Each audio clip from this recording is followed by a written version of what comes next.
The history of racism, passed down through generations of stories, or even what we've learned in the classroom, can be very devastating when combined with personal experiences, including daily microaggressions and racially insensitive acts and comments used against our people. As a result of historical trauma, we may begin to internalize the views of the oppressor and perpetuate a cycle of self-hatred that manifests itself in negative behaviors. Anger, hatred, and aggression are self-inflicted, as well as inflicted on the members of our own communities. Our people have been exposed to generations of discrimination, racism, race-based segregation, and resulting poverty. Poverty in our community is frequently intergenerational. Poor individuals and families are not evenly distributed across communities or throughout the country. They tend to live near one another, clustering in certain neighborhoods and regions. This concentration of poverty results in higher crime rates, underperforming public schools, poor housing and health conditions, as well as limited access to private services and job opportunities. The lack of access to services, increased exposure to violence, and higher risk of victimization that exists in our communities often results in a much greater potential for experiencing trauma and re-traumatization than in communities that are not areas of concentrated poverty.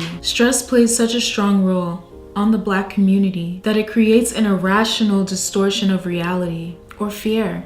We have faced slave labor, forced migrations, dehumanization, mass incarceration, discrimination, race riots, police brutality, racial profiling, lynching, mass murders, and long-lasting psychological effects, i.e. PTSD, on survivors, descendants, and witnesses. Blacks are dehumanized daily. Media outlets constantly play videos of gruesome deaths, which we don't see done to any other race. It can be mentally and emotionally traumatizing. Healing requires recognition. We cannot heal generations of trauma without fully understanding the effects and realizing the healing that needs to take place internally. We have work to do, individually and as a community.